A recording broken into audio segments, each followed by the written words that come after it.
नमस्कार दोस्तों, स्वागत है आप सभी का औसम ज्ञान में।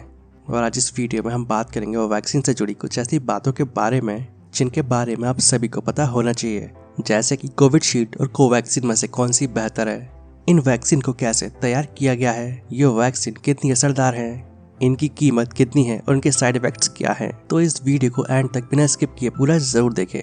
लेकिन वीडियो शुरू करने से पहले आपसे एक छोटी सी रिक्वेस्ट है कि अगर आप इस चैनल पर नए हैं तो इस चैनल को सब्सक्राइब कर बेल आइकन जरूर दबाएं, जिससे कि आपको हमारे आने वाले वीडियोस के नोटिफिकेशन मिलते रहें। तो चलिए शुरू करते हैं। दोस्तों, जैसा कि आप सभी जानते ही होंगे कि 1 मई से कोरोना वायरस वैक्सीनेशन की 3rd स्टेज शुरू हो चुकी है और भारत के सभी राज्यों में 18 साल से ज्यादा उम्र वाले लोगों को वैक्सीन लगाने की व्यवस्था की जा रही है। और इंडिया में कोरोना वायरस पैंडेमिक की दूसरी लहर बहुत ही तेजी से अपने पैर पसार रही है और इसी के चलते प्राइम मिनिस्टर ने अप्रैल में ही 18 साल से ज्यादा उम्र वाले लोगों को वैक्सीन लगवाने का ऐलान किया था। अभी फिलहाल भारत में 2 ही वैक्सीन उपलब्ध है। हालांकि भारत में रूस की वैक्सीन स्पुतनिक वी को भी मंजूरी मिल चुकी है, लेकिन भारत में पहले से जो 2 वैक्सीन, जिसमें से पहली है कोवैक्सीन जिसे भारत बायोटेक ने बनाया है, और जबकि दूसरी वैक्सीन है कोविशील्ड और इसे सीरम इंस्टीट्यूट ऑफ इंडिया तैयार कर रही है। ये दोनों ही वैक्सीन भारत में ही तैयार की जा रही है, लेकिन इसमें से जो कोवैक्सीन है वो पूरी तरह से भारत में बनी वैक्सीन है।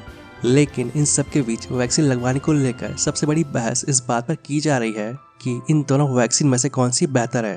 दोस्तों, वैसे ये दोनों ही वैक्सीन एक ही तरह की वैक्सीन है और इन्हें वायरस को मॉडिफाइड या इनएक्टिव करके तैयार किया गया है। सीरम इंस्टीट्यूट द्वारा तैयार की गई vaccine Covishield viral vector vaccine है और इसे चिंपांजी में पाए जाने वाले एडिनो वायरस की मदद से तैयार किया गया है, और वहीं कोवैक्सीन को इनएक्टिव वायरल स्ट्रेन की मदद से तैयार किया गया है, यानी कि इसे बनाने के लिए मृत वायरस का इस्तेमाल किया गया है, जिससे कि इंसानों की बॉडी में कोरोना वायरस के प्रति प्रतिरोधक क्षमता बढ़े। लेकिन अब सवाल आता है कि ये दोनों ही वैक्सीन कितनी असरदार है।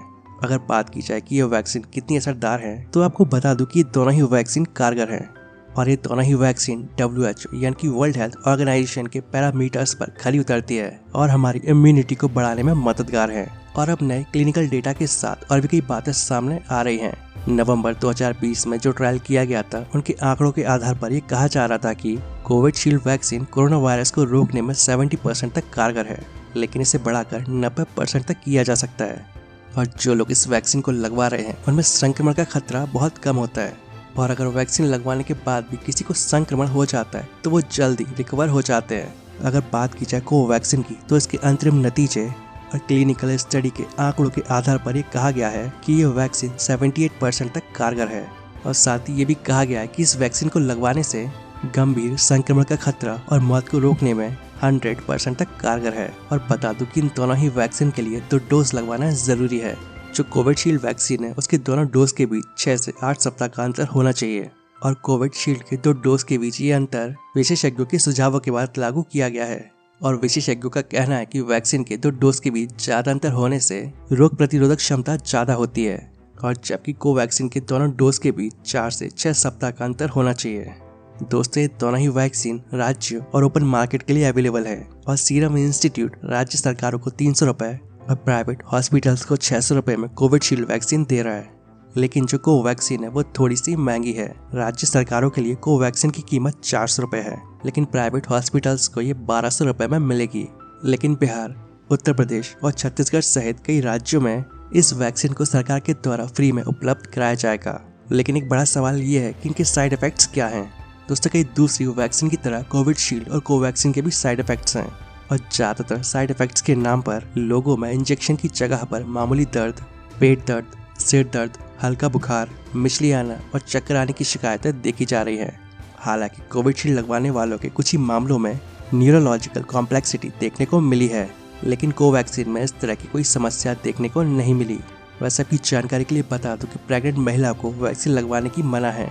वैक्सीन किन्हें नहीं लगवानी चाहिए। दोस्तों, अगर किसी व्यक्ति को फार्मास्यूटिकल्स दवाओं से एलर्जी है तो उन्हें वैक्सीन नहीं लगवाने का सुझाव दिया जाता है, और अगर किसी व्यक्ति को पहले डोज के बाद कोई समस्या आई है तो उन्हें भी दूसरा डोज नहीं लगवाना चाहिए। इसके अलावा अगर किसी व्यक्ति का मोनोक्लोनल एंटीबॉडीज और प्लाज्मा से इलाज हुआ है तो उन्हें ये वैक्सीन अभी नहीं लगवानी है। और आखिरी में सवाल आता है कि क्या ये वैक्सीन नए म्यूटेंट पर असरदार है। कोरोना वायरस के जो नए स्ट्रेन है वो पहले से ज्यादा खतरनाक साबित हो रहे हैं। एक्सपर्ट्स का कहना है कि ये दोनों ही वैक्सीन आपको पूरी तरह से सुरक्षित तो नहीं करते हैं, लेकिन कोवैक्सीन नए वेरिएंट पर ज्यादा असरदार मानी जा रही है। एक्सपर्ट्स के मुताबिक हर वैक्सीन कोरोना वायरस के नए म्यूटेंट को फैलने से रोकने में मददगार है और ऐसे में लोगों के यहाँ जो भी वैक्सीन उपलब्ध है उन्हें वो लगवा लेनी चाहिए। वैसे अगर किसी को किसी तरह की कोई बीमारी या एलर्जी है तो उसे वैक्सीन लगवाने से पहले एक बार डॉक्टर से सलाह जरूर लेनी चाहिए। तो दोस्तों उम्मीद करता हूँ आप सभी को ये वीडियो पसंद आया होगा। वीडियो अच्छा लगे तो वीडियो को प्लीज लाइक एंड शेयर जरूर करें। ऐसी इन्फॉर्मेटिव वीडियोस आगे भी देखने के लिए इस चैनल को सब्सक्राइब कर लें और अगर आपके कोई सवाल या सुझाव है तो नीचे कमेंट बॉक्स में कमेंट करके बताएं। And thanks for watching.